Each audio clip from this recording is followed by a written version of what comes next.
Throughout its extensive history, the Imperium has claimed countless worlds, yet its very existence hinged on the Emperor's decision to initiate the Unification Wars. Over 162 years, the Lord of Humanity conquered Terra, subjugating states like Ursh, the ethnarchy of the Caucasian Wastes, Albia and many others, instilling hope for the future of mankind.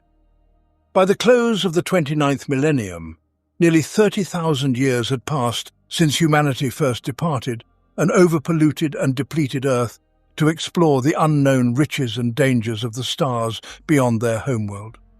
The specific enemies and challenges faced by mankind during those forgotten days of the Dark Age of technology remain a mystery, but the result was the spread of human colonies across the galaxy. Humanity scattered across millions of worlds, amassing countless treasures and encountering unimaginable horrors. During that bygone era, humanity wielded godlike power as science enabled them not only to reshape planets in the image of old Earth, but also to create servants from clay and iron, bringing them to life to serve their commands. Thus, humanity entered the Dark Age of technology and dominated the galaxy for millennia, until all their achievements were obliterated in an instant by a vortex of brutality and ignorance. This cataclysm resulted in the deaths of countless billions, their cries for help lost and unanswered. A new era emerged, subsequently known as the Age of Strife or the Long Night. The Solar System and Old Earth, along with nearby star systems colonized during the Dark Age of technology, were severed from interstellar travel and isolated from each other. This isolation was caused by powerful warp storms that swept across the galaxy, disturbing the Immaterium with the birth of the chaos god, Slanesh. During this dark period, Terra occasionally managed to assert control over the solar system, but never succeeded in becoming its sole ruler, as various moments in history saw dominance shift to the rulers of Mars or Luna. Similar situations occurred throughout the galaxy, with various inhabited worlds locked in constant warfare, either among themselves or against neighboring planets. Throughout this prolonged period of anarchy, fear and violence, which lasted 5,000 standard years, the once unified planetary government of Old Earth completely disintegrated, fragmenting into dozens of warring, regressive states and tribes, known as techno-barbarian factions. From the mid-27th millennium, wars ravaged Terra's surface continuously for 2,500 years, with conditions in other colonies faring no better. Human civilization splintered, with small clans and tiny empires vying for control over devastated worlds. Meanwhile, others, cut off from any aid, endured planetary-scale famine, madness, and, worse still, the creeping influence of the warp. At that time, the existence of the warp and the dangers posed by the entities within it were barely understood by human minds. On worlds with a high concentration of psychers, entities from the Immaterium easily breached the barrier between reality and the warp, leading to the devastation or complete annihilation of countless planets. As humanity's interstellar civilization fractured, hundreds of unknown alien species and ancient foes seized the chance to exact revenge for past human conquests. Hundreds of human-settled systems were pillaged and ravaged, their populations killed, mutilated, or enslaved. Those who survived the Xenos onslaught quickly descended into barbarism, losing civilization, knowledge, and culture in their brutal fight for survival. Humanity, teetering on the brink of total annihilation and eternal darkness, seemed doomed to a grim fate. The surviving human worlds, torn apart by internal conflicts, famine, plagues, relentless alien attacks, and the threat of warp demon invasions, became mere shadows of their former glory from the age of technology. To the few who still had time to reflect, it appeared that hope was lost and no aid would come.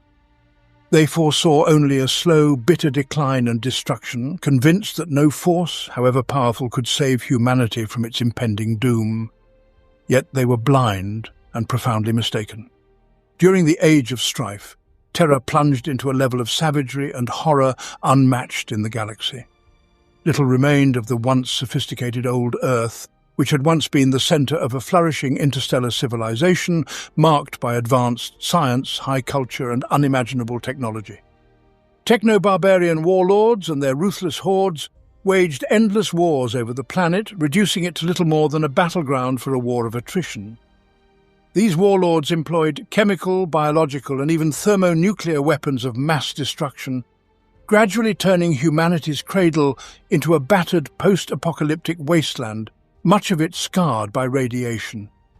Long before the planet became a desert dotted with fortifications built atop the ruins of fallen civilizations, its inhabitants had already become a mass of degenerating wild nomads, mad prophets, cybernetically augmented butcher kings, and religious demagogues led the warring tribes of old Earth, plunging the world into endless conflict as one tyrant replaced another.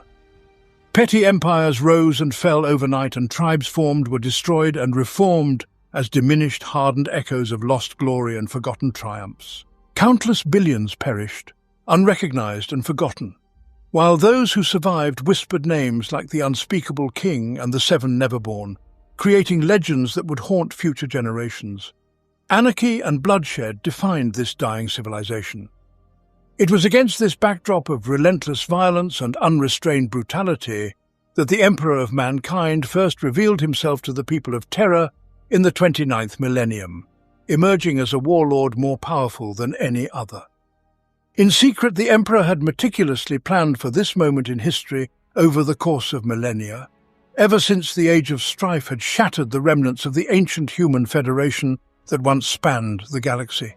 With his vast army of genetically enhanced warriors, who formed the first division of the Imperial Army and served as prototypes for the later creation of the Space Marines, the Emperor embarked on the conquest of Terra, aiming to unite all the warring techno-barbarian factions under a single planetary government. However, the Emperor's true strength lay not merely in his military might, but in his rationality and foresight.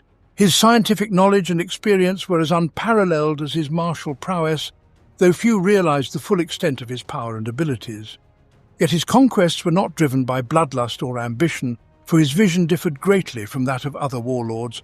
Contrary to many myths and misconceptions, the Emperor's journey toward uniting humanity did not begin with violence, but with an alliance. To forge this alliance, he traveled to the Urals to the forged stronghold of the Teravat clan.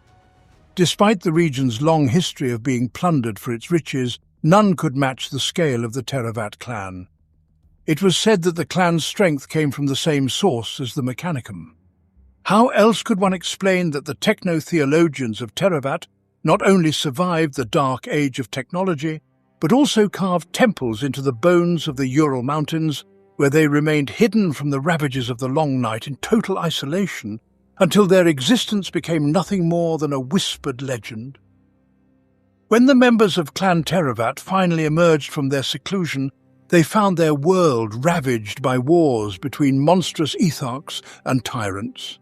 Yet, as news of the clan's return spread across Terra, petitioners from all corners of the planet flocked to them, eager to obtain their ancient wonders. These petitioners came with offers of deals, agreements, and threats alike. Only the Emperor was able to offer the clan more than he sought to take. In exchange for their formidable weapons, he shared with them lost arts and knowledge. The Emperor's vast understanding of long-forgotten technologies brought the clan under his banner of unity, and the members of Clan Teravat willingly sacrificed many of their treasures for his cause. With negotiations complete, the time for war had arrived, the last war old Earth would witness before its transformation. Leading an army composed of the Legio Custodes, the Legiones Kataegis, or Thunder Warriors, and regiments of genetically enhanced soldiers, the Emperor set out to conquer Earth. He began with the Mauland Sen Confederacy, located in the region once known as Scandinavia, now referred to as Nordic. The Emperor chose Morland Sen as his first target for two key reasons. The first reason was that the Emperor had once known Morland Sen's ruler, the King Priest, and the second stemmed from the fact that, during their initial encounter, the man who would later become a monster had ignored the counsel of the Master of Mankind. Once, the King Priest had been a holy figure, a wandering preacher who roamed the northern wastes, collecting unspoiled food and clean water to distribute to those in need. He claimed that this was his divine calling, that his goodness was a manifestation of God's will. In truth, it was a calling, a call answered by the entities of the Immaterium. These dark entities granted him the power to feed a besieged tribe and heal their afflictions, causing his clan to grow. While wild winters ravaged other tribes, his own remained under the protection of his powers. The king-priest kept them fed, safe and hidden from their hunting enemies. Soon, hundreds of people thrived under his mercy, giving thanks to the God they believed he served. But as time passed, the new miracles required more than mere kindness. And the once humble preacher transformed into a fervent zealot, sacrificing thousands to the warp entities so his tribe could flourish. His followers, oblivious to the true nature of the occult rituals he performed, soon joined in, invoking their gods to grant them the same power as their leader. The most terrifying aspect was that neither the king-priest nor his followers realized the true nature of the beings they worshipped. When the emperor encountered the king again, the humble preacher was long gone, replaced by a ruler who led a horde of fanatics, witches, and genetically engineered monstrosities.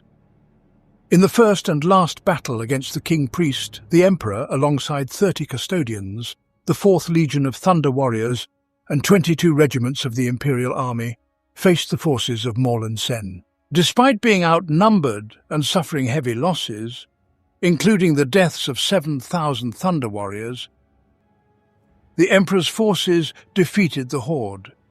After the battle, the king-priest stood before the emperor, cursing and condemning him, only to be personally executed by the master of mankind.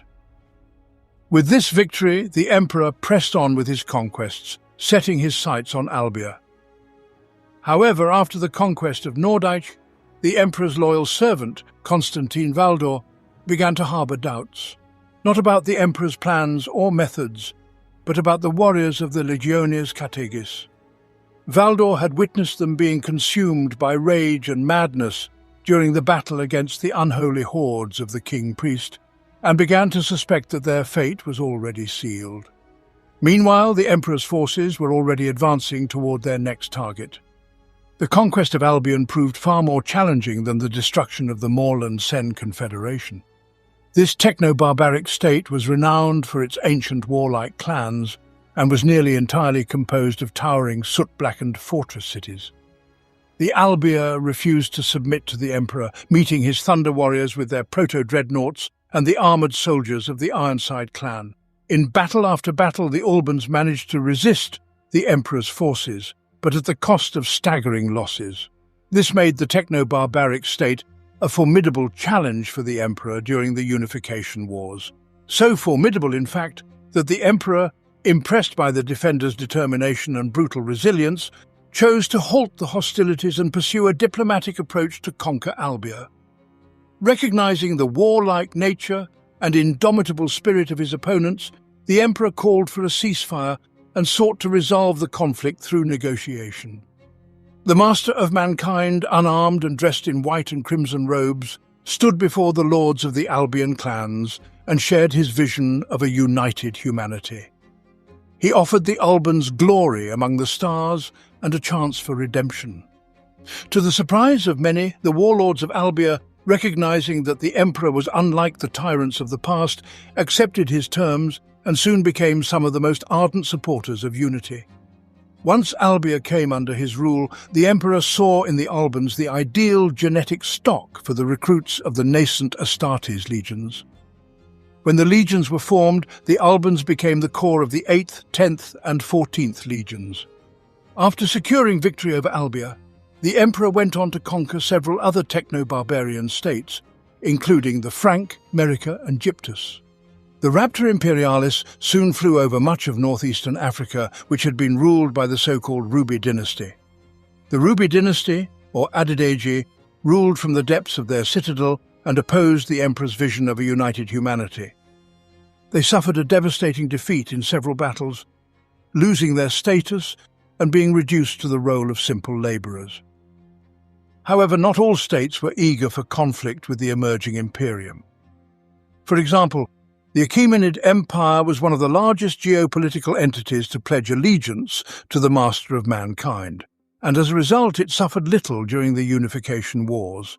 By aligning with the Emperor early on, they avoided both atomic bombings and invasions by the Thunder Warriors. Due to their relatively peaceful existence and early acceptance of imperial rule, the Achaemenians exhibited few of the genetic defects or anomalies that were common among humans at the time. Consequently, the people of the empire were also selected as a source of recruits for the emerging legions of the Adeptus Astartes. The Achaemenians became the backbone of the 15th Legion, and according to records, the very first captain of the Thousand Sons, Arzek Ahriman, hailed from the royal family of the Achaemenid Empire. However, the period of diplomatic conquests ended there, and war reignited with new intensity. The emperor turned his gaze to new territories that lay close to his expanding domain, including Ursh, the ethnarchy of the Caucasian Wastes, the Pan-Pacific Empire, and High Brazil. However, the ethnarchy could not be subdued in the first attempt, as its key cities were located in the mountains and protected by force shields. The first assault on the ethnarchy's cities ended in disaster, resulting in the deaths of nearly 10,000 Thunder Warriors and about 1 million Imperial Army soldiers. Despite the heavy losses, the ethnarchy held its ground, remaining isolated as the Emperor decided to postpone further action against them. Meanwhile, the legions of the Master of Mankind turned their attention to the techno-barbarian state of Ursh. Before the Unification Wars began, Ursh was the most powerful empire on Old Earth, and it proved to be one of the most formidable adversaries the Emperor's forces encountered during the early stages of the conquests. Despite its might, Ursh was not as technologically advanced as some of the other techno-barbarian states. To remedy this, the Lord of Ursh launched a campaign against the conclaves of North Africa, seeking to enslave their inhabitants and equip his warriors with superior war machines. When the imperial forces set foot on Ursh's soil, the empire was under the rule of a despot and warlord named Caligan. Known for his ruthless nature, Caligan commanded vast armies of techno-barbarians. Caligan was also famous for wearing ancient armor known as the Armor of Pearl, which by the time of the Horus Heresy was stored as a trophy in the atrium of the Gates of Eternity within the Emperor's palace. Caligan's notorious exploits were recorded in the ancient manuscript, the Chronicles of Ursh, which would later be regarded by imperial scholars as a classic work of human literature, providing valuable insights into the rise of this state before unification and its wars against neighboring territories. The Chronicles of Ursh also mentioned the influence of primordial gods on Caligan and Ursh, as well as Caligan's sorcerous powers, which were described as the primary military strength of the empire. This suggests that the Chaos gods were likely the true rulers of Ursh, with Caligan serving as one of their pawns, manipulated to carry out their will. In addition to Caligan, Ursh's army included numerous other psykers, but the main fighting force consisted of ordinary humans organized into various units. Among these techno-barbarians were the mercenary riders of Roma, siege units known as the Red Machines, and hordes of berserkers called the Tupolov Lancers. Despite his vast army and the favor of the Dark Gods, Caligan was ultimately unable to defeat the Emperor of Mankind's forces, leading to the fall of Ursh and Caligan's death.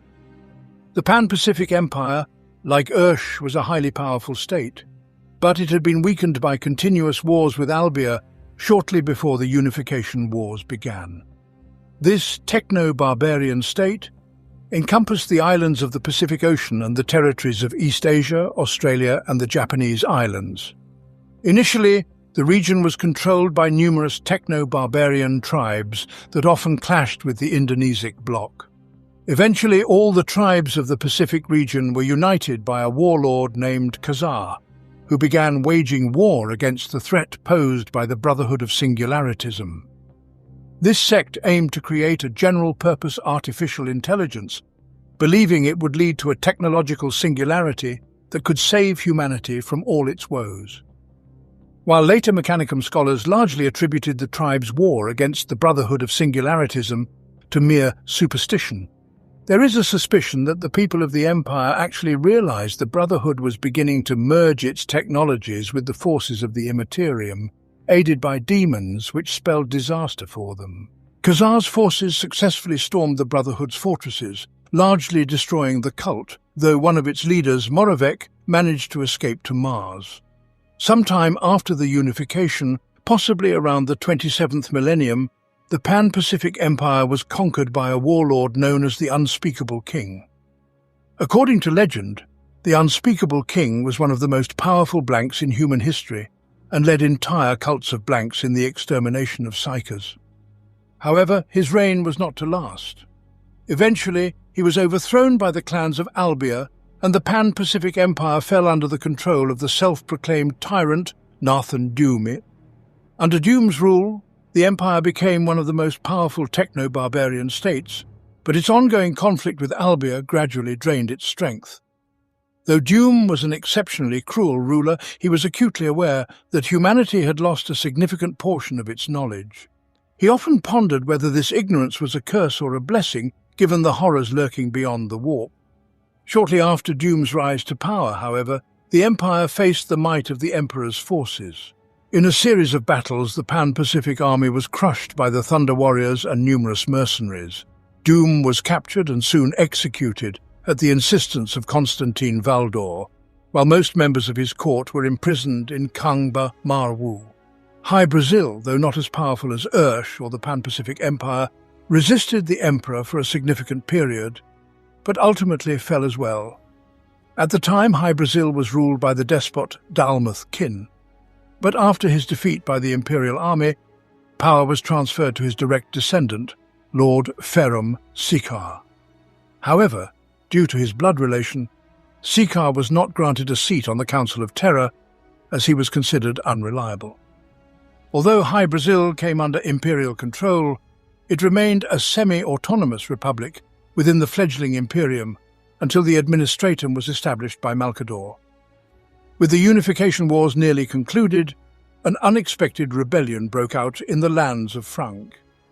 In the city of Avilroy, tensions had been simmering, eventually erupting, when a man named Havulek de Gros claimed he had been unjustly tried and sentenced to death for the murder of Avilroy's governor. Before Havulek could be executed, his allies attacked the squad of soldiers sent to carry out the sentence. During the skirmish, however, Imperial forces inadvertently killed several civilians, including the son of a local arbiter, sparking public outrage. This, combined with Havulek's talent for fiery speeches, was enough to rally a hastily formed militia that stormed the local Imperial Army headquarters, seized weapons, and dealt with the soldiers stationed at the garrison. Havulek quickly drew the residents of nearby settlements to his cause, and within a few months the militia swelled to nearly 40,000 men and women. Rather than preparing for the inevitable retribution, the rebels indulged in parades and celebrations, reveling in their momentary victory. It wasn't long before the Imperium sent forces from the east to crush the rebellion. Upon learning of this, Havulek led his militia to meet the approaching forces, swelling his ranks even further as they advanced. After a week's march, the rebels took up defensive positions on the hills of Gaduara, holding the high ground between the ruins of an old castle and the surrounding impassable swamps, waiting for the enemy's approach. By this time, the militia's numbers had grown to around 50,000. To suppress the uprising, 5,000 Thunder Warriors arrived and immediately took positions opposite the militiamen, about a kilometre away, waiting for the rebels to make the first move. Confident in their numbers, the untrained and undisciplined militiamen charged down the hillside in a mass, firing their weapons and shouting battle cries as they rushed toward the armoured giants. The Thunder Warriors stood firm, waiting for the rebels to close in, then unleashed a devastating volley from their bolters. The first 5 ranks of the rebels were obliterated by the explosive rounds. Havulek was among the first casualties, the lower half of his body blown off, and he died in agony shortly after.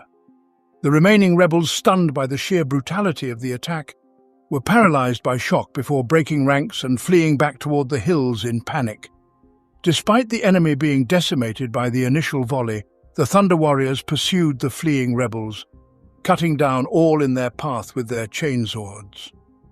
Those who attempted to surrender or begged for mercy were mercilessly exterminated. In less than an hour, the once proud horde of 50,000 Avalroy militiamen, who had seen themselves as the spark of a rebellion that would ignite the world and overthrow the Emperor's rule, was completely annihilated. This massacre also signaled one of the final battles of the Thunder Warriors, as the nature of the impending wars differed greatly from previous campaigns. Given their fundamental flaws, the Thunder Warriors had become as much a threat to the stability and future of humanity as the enemies they fought. Therefore, they had to be eliminated, but would live on in legend as the greatest heroes.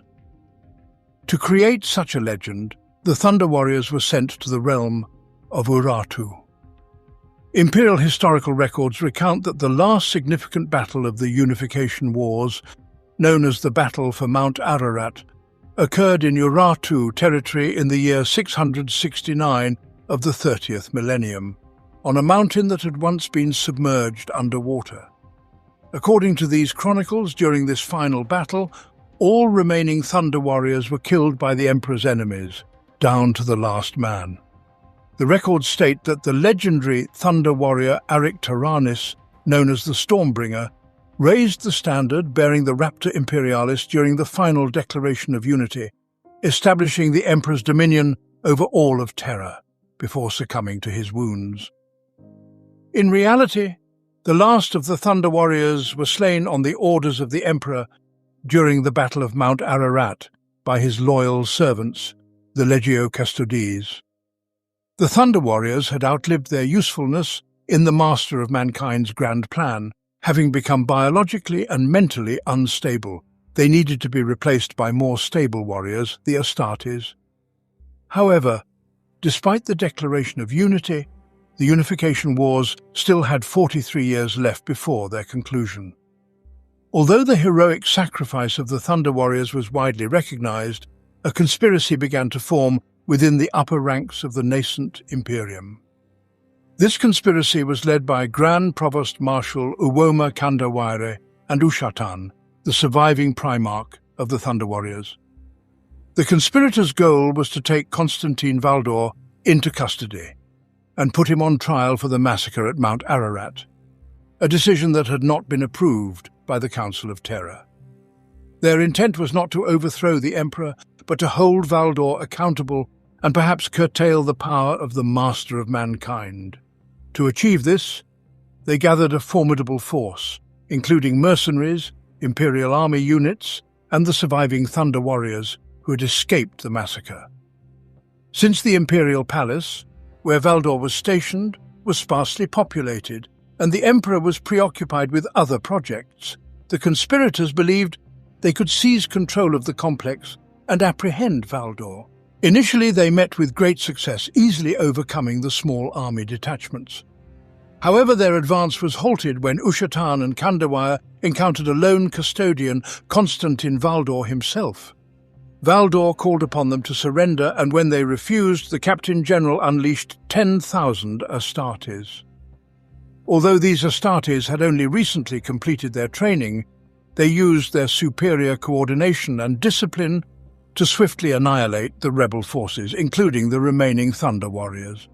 Amidst the chaos, Valdor and Ushatan faced off in a duel, which ended with Valdor killing the Primarch of the Thunder Warriors. In truth, this coup was doomed from the outset, as the custodians were well aware of the conspirators' plans from the beginning. To everyone's astonishment, Kandawire was pardoned and allowed to retire peacefully, though she was required to leave the palace. With the Astartes now reinforced, the Emperor's armies accelerated their conquest of the remaining territories. One of the first to fall was the Saragorn Enclave, which had previously been brought under the Emperor's control. However, the leaders of the Enclave had secretly conducted genetic experiments, which greatly displeased the Master of Mankind. The newly formed 8th Legion was dispatched to pacify the territory. The Enclave quickly collapsed and was destroyed, its inhabitants brutally slaughtered as a stark warning to anyone who might consider breaking their oaths to the Emperor. Another defiant territory was Boeotia, which resisted unification for a significant time, despite its government acknowledging the emperor's dominion over the rest of Terra.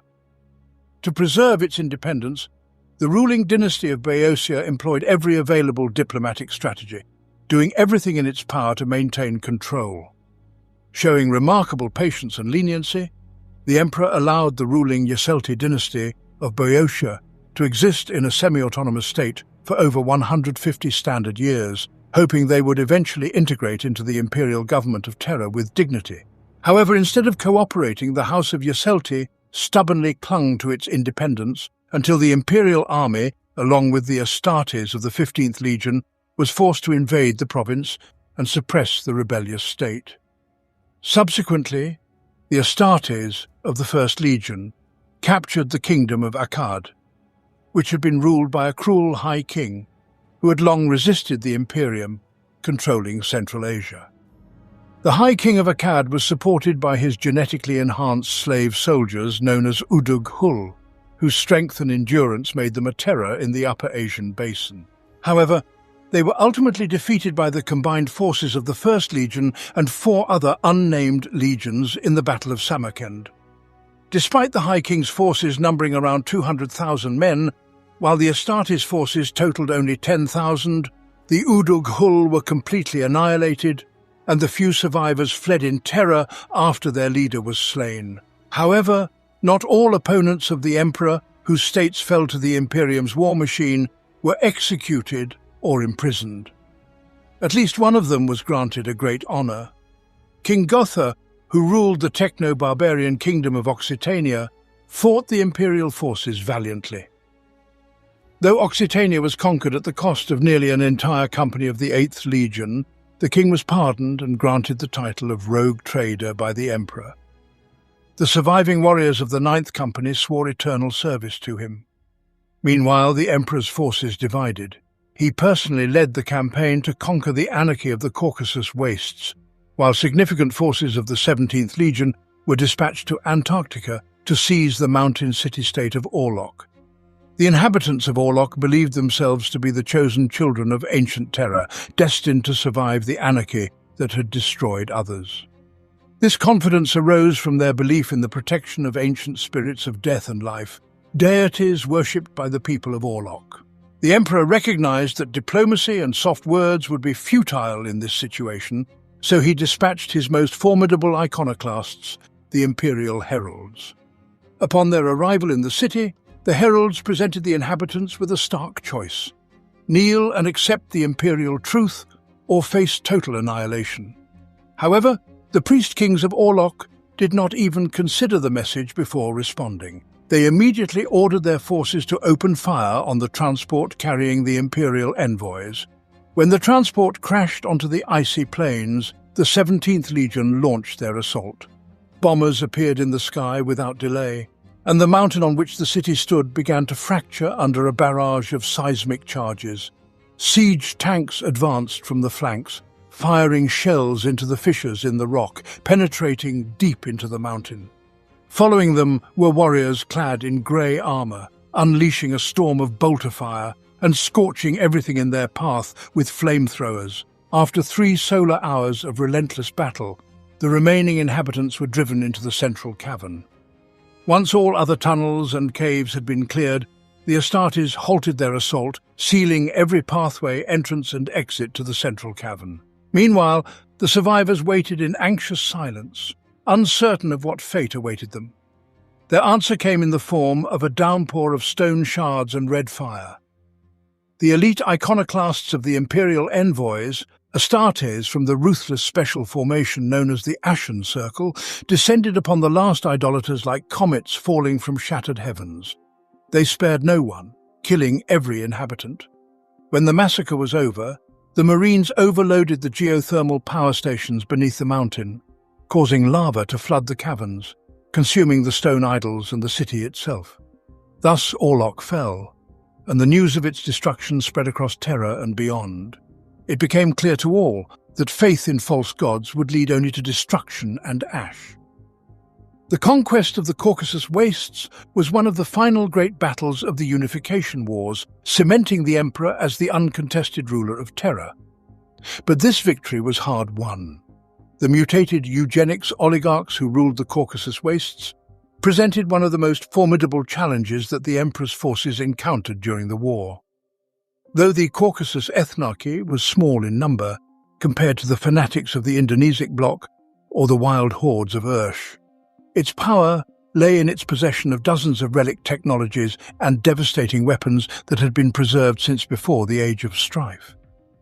Additionally, the ethnarchy's army was incredibly diverse, ranging from armoured, genetically enhanced mercenaries of Ursh, nearly as powerful as the Thunder Warriors, to drug-enslaved covens of psychers. This formidable force was initially sufficient to halt the imperial invasion.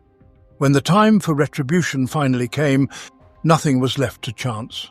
For the final assault on the Caucasus Wastes, a formidable force was assembled.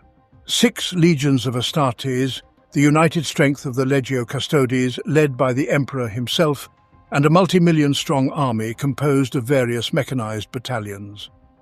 The critical first strike, on which much depended, was entrusted by the emperor to the 18th Legion. Although many in the imperial command questioned the decision to assign such an important task to an untested and relatively unknown unit, the emperor's will was carried out. The entire legion, numbering around 20,000 Astartes, was tasked with what was widely regarded as a suicidal mission: the destruction of the massive geothermal furnaces that powered the impregnable defences of the ethnarchy. These furnaces were hidden deep beneath the underground fortresses, known only through ancient legends. The legends described them as being located within a 100-kilometre stretch of vast, artificially created caverns called the Tempest Galleries, named for the constant storms of flame and electromagnetic forces that erupted from ancient, poorly understood relic mechanisms. The power armour of the legionnaires was specially modified for the extreme conditions they would face, camouflaged in streaks of sulphur yellow and sable black. Once prepared, the warriors saluted their emperor and, boarding the untested thermite machines, drilled through the dark earth and rocks at the edge of the wastelands, disappearing into a deadly and unknown world. Soon, all signals from them were lost, and not even the power of the imperial psychers could penetrate the stormy depths to maintain contact with the Astartes assault forces. Hours turned into solar days and days into solar weeks, with no word from the assault squads, while the emperor's vast army waited in full readiness for the grand attack. No signs or signals came. It is said that the emperor silenced his worried commanders, declaring, "They will not fail me, they will return from the fire, and so it shall always be."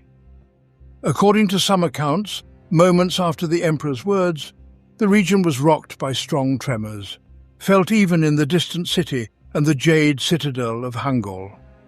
Following this, the force fields that had long protected the Caucasus wastelands collapsed, allowing the full might of the emperor's wrath to descend upon the citadels of the ethnarchy, utterly destroying them. The last ethnarch of Caucasus was captured and dragged in chains to the imperial prison at Kangba, and his ancient secrets, the source of his power, were claimed by the new Lord of Terra. The final battle of the Unification Wars was the subjugation of the Indonesic bloc, which had long been ruled by Ethnarch Cardinal Tan. This man sought to revert the world to a pre-technological era, persecuting scientists, mathematicians, and philosophers who defied the doctrines of his church. Tan enforced a brutal policy of genocide, which involved the selective breeding of only those citizens deemed genetically compatible within the bloc, in conjunction with the Eugenica program designed to ensure racial purity through forced sterilization and the extermination of those deemed undesirable. Those who resisted these coercive measures faced severe punishment. Imperial history would later depict Tan's rule as a dark period marked by bloody pogroms, death camps, and widespread genocide.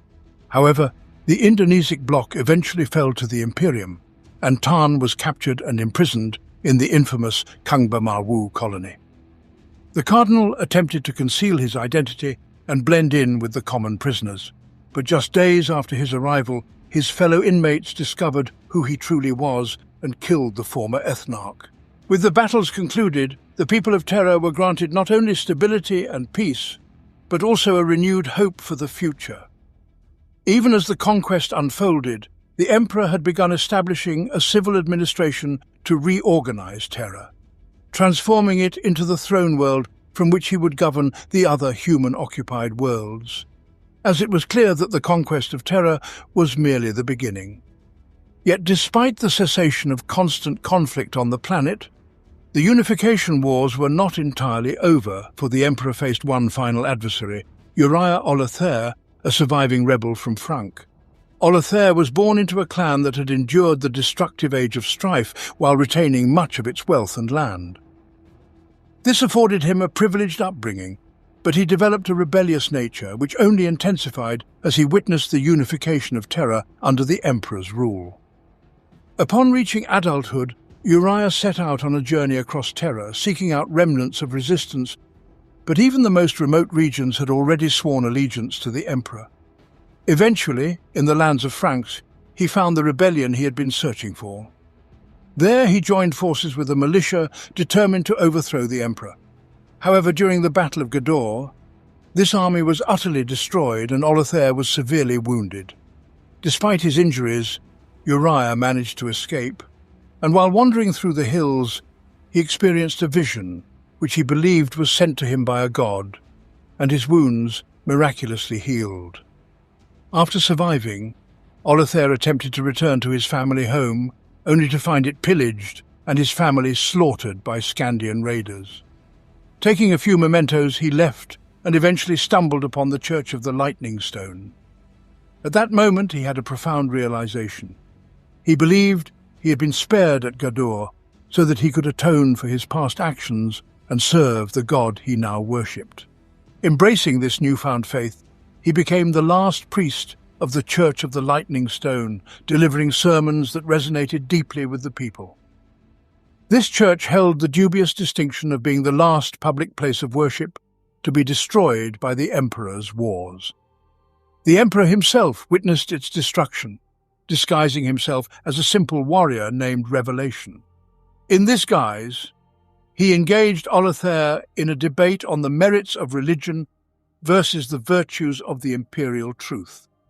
During their conversation, they shared the last bottle of wine that Uriah had kept as a memento, discussing the events of the priest's life. As their debate drew to a close, the Emperor revealed a startling truth to Uriah.